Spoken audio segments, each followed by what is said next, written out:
जय श्री कृष्णा। राधे राधे। आइए सुनते हैं आज शनिवार के दिन शनिदेव और माँ लक्ष्मी की रोचक कथा। शनि क्यों देते हैं दंड? माँ लक्ष्मी और शनि का संवाद। एक बार लक्ष्मी जी ने शनिदेव से प्रश्न किया कि हे शनिदेव, मैं अपने प्रभाव से लोगों को धनवान बनाती हूँ और आप हैं कि उनका धन छीन कर भिखारी बना देते हैं।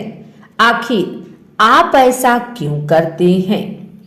लक्ष्मी जी का यह प्रश्न सुन शनिदेव ने उत्तर दिया, हे मातेश्वरी, इसमें मेरा कोई दोष नहीं।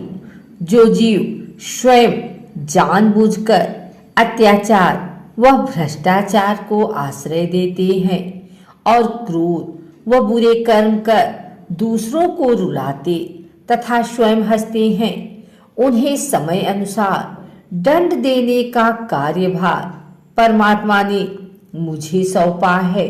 इसलिए मैं लोगों को उनके कर्मों के अनुसार दंड अवश्य देता हूँ। मैं उनसे भीख मंगवाता हूँ, उन्हें भयंकर रोगों से ग्रसित बनाकर खाट पर पड़े रहने को मजबूर कर देता हूँ। इस पर लक्ष्मी जी बोली, मैं आपकी बातों पर विश्वास नहीं करती।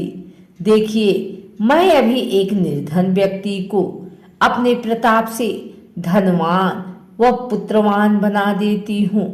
लक्ष्मी जी ने ज्यों ही ऐसा कहा, वह निर्धन व्यक्ति धनवान एवं पुत्रवान हो गया। तत्पश्चात लक्ष्मी जी बोली, अब आप अपना कार्य करें। तब शनिदेव ने उस पर अपनी दृष्टि डाली। तत्काल उस धनवान का गौरव व धन सब नष्ट हो गया। उसकी ऐसी दशा बन गई कि वह पहले वाली जगह पर आकर पुनः भीख मांगने लगा। यह देख लक्ष्मी जी चकित रह गई। वे शनिदेव से बोली कि इसका कारण मुझे विस्तार से बताएं।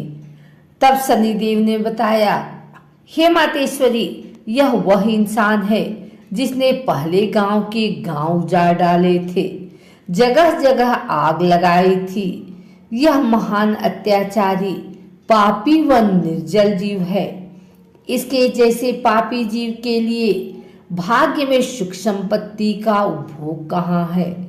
इसे तो अपने कुकर्मों के भोग के लिए कई जन्मों तक भूखमरी व मुसीबतों का सामना करना है।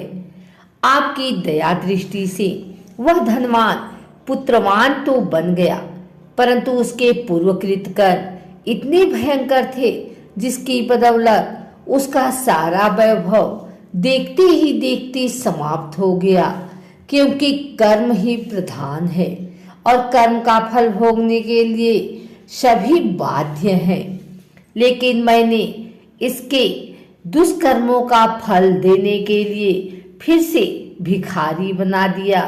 इसमें मेरा कोई दोष नहीं, दोष उसके कर्मों का है।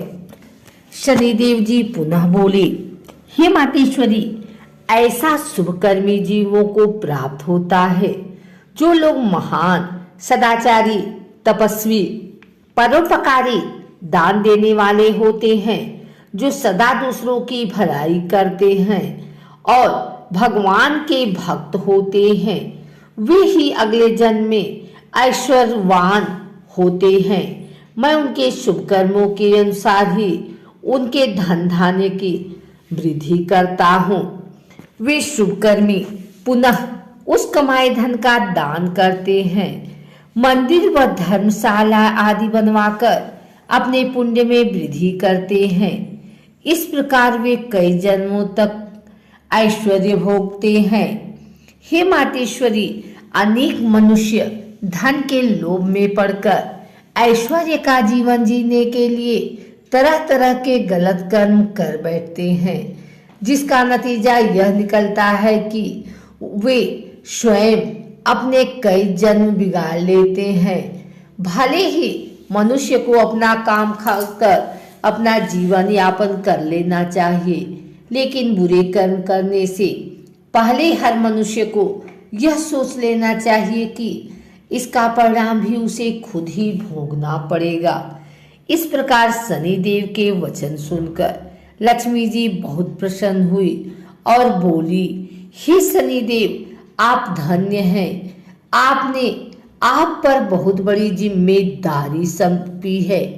आपके इसी स्पष्टीकरण से मुझे कर्म विज्ञान की अनेक गूढ़ बातें समझ में आ गई हैं।